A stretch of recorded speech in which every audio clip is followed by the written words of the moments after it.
Welcome to our TechSphere Podcast, where we take a deep dive into the latest in tech. Today's topic: are you ready for these 2025 threats? Thanks for tuning in. Please like, subscribe, and share with friends.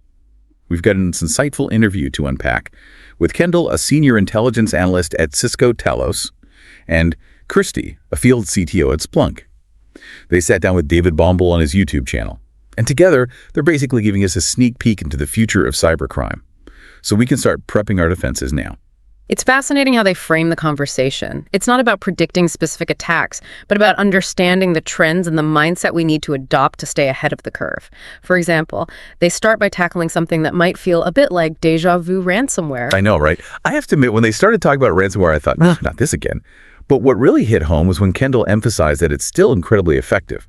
It's almost like a case of, if it ain't broke, don't fix it from the attacker's perspective. Exactly. And the scary part is how it's evolving. They highlight how ransomware is no longer limited to highly sophisticated groups. Leaked code and ransomware as a service are making it easier for less skilled actors to jump in and launch attacks. Imagine a future where almost anyone with a bit of tech savvy can deploy ransomware. That's pretty unsettling. It is, and it makes their advice about backups even more critical.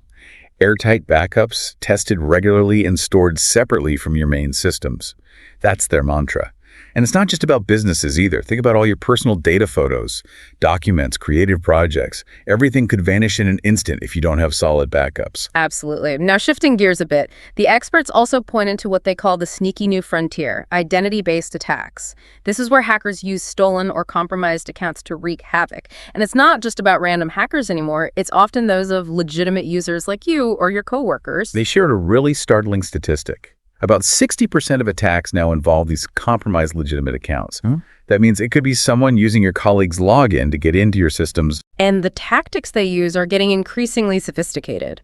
For instance, they talked about business email compromise, BEC, where someone impersonates a coworker to trick you into sending money. Oh, BEC is scary. I almost fell for one of those a few months back. Got an email that looked like it was from our CEO asking for an urgent funds transfer. Thankfully, something fell off, and I double-checked with him directly. That's a perfect example of how vigilance and trusting your gut can save the day. But it also shows how convincing these attacks can be. And they get even scarier when you consider tactics like phishing, voice phishing. Think about the Las Vegas casino hack, where someone impersonated a high-level executive over the phone and gained access to their systems. It's a chilling reminder that these attacks can exploit even the most seemingly secure channels. And it gets even more complex when you factor in AI. The experts talked about how AI is being used to clone voices. There's that example with a reporter's account being taken over just by mimicking their voice. Right. That's a stark reminder that technology, especially AI, is a double-edged sword. Which brings us to a critical point in their discussion: the human factor in cybersecurity. What I found insightful was Kirsty's point that it's not just about user awareness. It's about understanding the psychology behind these attacks. Social engineering preys on our emotions, fear, urgency, even the desire to hide mistakes. We're all human. We all make errors in judgment sometimes. And that's why building a positive security culture within organizations is so crucial. A culture where reporting phishing attempts or security concerns is rewarded, not punished. That rapid response can really minimize the damage. But as Kendall pointed out, sometimes we're compromised without even realizing it. She brought up those adversary-in-the-middle attacks with fake login pages, where they use a 1 instead of an L in the URL, and you might not even notice. It's true. Even the most cautious users can fall victim to these sneaky tactics. Yeah. So what does all this mean for our listeners? We need to move beyond just buzzwords and really understand how to apply the basic security principles effectively. Okay, I'm going to play devil's advocate for a second, because they talked a lot about MFA patching, user education, all stuff that feels kind of boring at this point, right? Haven't we heard all this before? It's true. We sometimes get fatigued by the constant drumbeat of security advice. But think of it like this. The basics, when done well, are like having a strong foundation for your house. You might not see it, but it's what keeps everything standing. That's a great analogy. So MFA is still a must-have, but they did bring up MFA fatigue, where attackers flood you with requests until you just give in. It's almost like they're weaponizing our desire for convenience. And that's where user awareness and training come in. You need to be able to recognize those suspicious patterns and know what to do if you're feeling overwhelmed by those MFA requests. Don't just automatically approve everything. Think about whether you actually initiated that login attempt. Right. patching. It's like the unglamorous but essential chore of the cybersecurity world. But as Kendall put it, it's like leaving your front door wide open. If you don't patch those known vulnerabilities, hackers are going to go for the easiest target every time. Speaking of easy targets, let's talk about backups again for a moment. Simply having backups isn't enough. You need a strategy. Think about the 3-2-1 rule. 3 copies of your data on 2 different types of media, with 1 copy offsite. And test those backups regularly. Don't wait until disaster strikes to find out they're corrupted or inaccessible. That's a great point. It's like having an escape route planned in case of a fire. Yeah. You don't want to wait until the house is burning to figure out how to get out. Now, let's talk about the elephant in the room. AI. Everyone's talking about it, both in terms of its potential and its threats. But the experts made a point of reassuring us that AI isn't just a tool for the bad guys. Exactly. They talked about how AI is being used to analyze threats, prioritize defenses, even detect those QR code phishing scams. It's like having a super smart security guard who can spot trouble before it even happens. Right. And they address that big question everyone's asking. Will AI make security professionals obsolete? They reframed it beautifully. They said it's not about obsolescence, but about opportunity. New roles will emerge that we can't even imagine yet. Roles that will require a blend of technical expertise and a deep understanding of how AI works. It's an exciting time to be in cybersecurity. Now let's shift gears to something that often gets shrouded in mystery and hype: quantum computing. They did a great job of debunking some myths and giving us practical advice on how to prepare for this future threat. First of all, it was a relief to hear that quantum computing isn't going to bring about the immediate apocalypse for encryption, as some people fear. They emphasize that it's something to prepare for, not panic over. And they give some really practical advice on how to do that. They talked about taking inventory of your digital assets and prioritizing data based on its lifespan and the likelihood of targeted attacks. Ask yourself, what data needs long-term protection? What's the potential impact if that data is compromised? Right. It's about being strategic and understanding what needs that long-term quantum-safe protection. Not everything needs to be replaced immediately. They highlighted the importance of focusing on quantum-safe solutions for key exchange mechanisms like RSA and Diffie-Hellman, rather than scrambling to replace everything. These are the algorithms that underpin a lot of our current encryption methods, and they're particularly vulnerable to quantum attacks.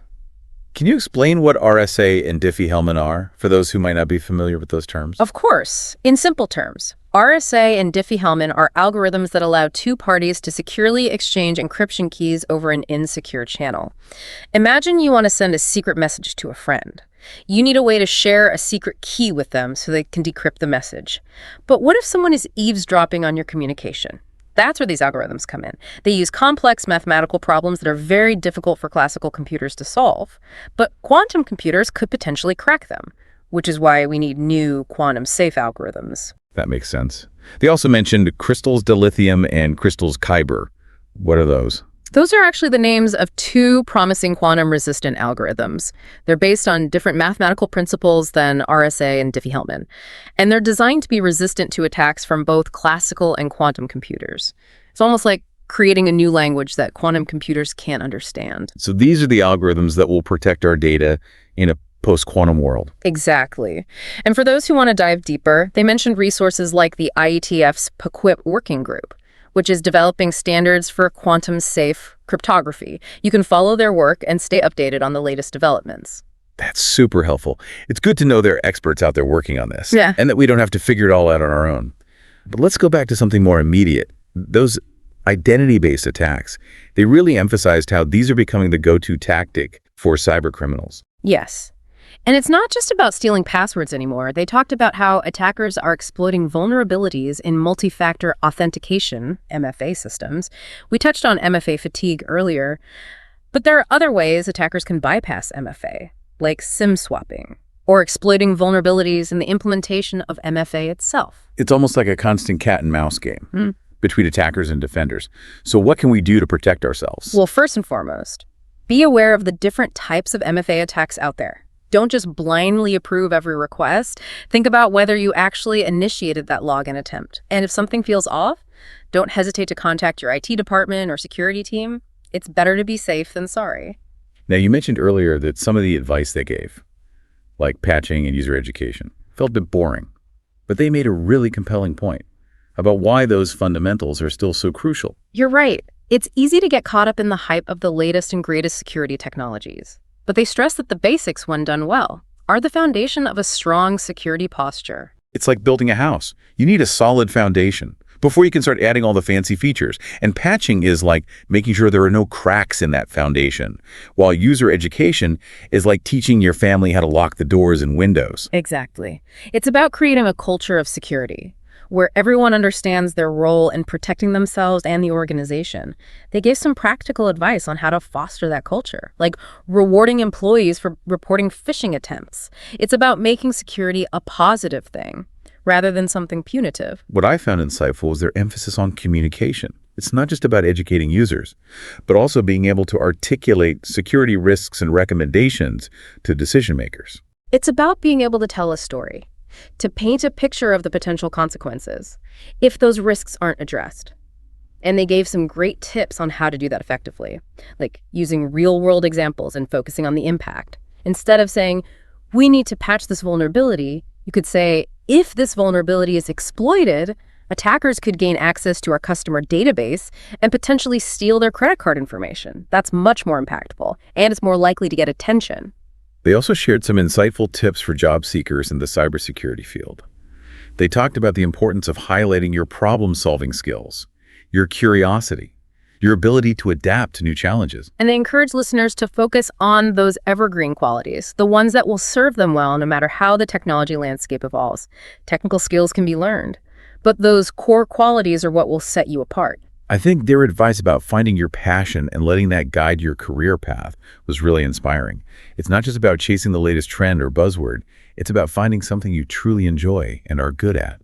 And they reminded us that there are probably cybersecurity roles out there that we haven't even dreamed of yet. The field is constantly evolving, so it's about being open to new possibilities and embracing lifelong learning. I'm curious to hear your thoughts on this. They talked about how AI is changing the game for both attackers and defenders. Do you think AI will ultimately make us more secure or less secure? That's a tough question. It's like asking whether fire is good or bad. It depends entirely on how it's used. AI can be an incredibly powerful tool for both good and evil. It's like a double-edged sword. On the one hand, AI can help us analyze massive amounts of data, detect threats faster, and automate security tasks. But on the other hand, attackers can use AI to create more sophisticated phishing attacks, bypass security measures, and even develop autonomous malware that can learn and adapt on its own. Imagine malware that can figure out how to spread through a network without any human intervention. That's a scary thought. That is kind of scary. Yeah. So what does that mean for us? How do we make sure AI is used for good in the cybersecurity world? I think it's a multi-pronged approach. First, we need to invest in AI research and development. That prioritizes ethical considerations and focuses on building robust defenses against AI-powered attacks. We need to be proactive, not reactive. That makes sense. We need to stay ahead of the curve and anticipate how attackers might use AI to their advantage. But it's not just about technology, it's about people too, right? Absolutely. We need to educate users about the potential risks of AI-powered attacks and how to recognize and avoid them.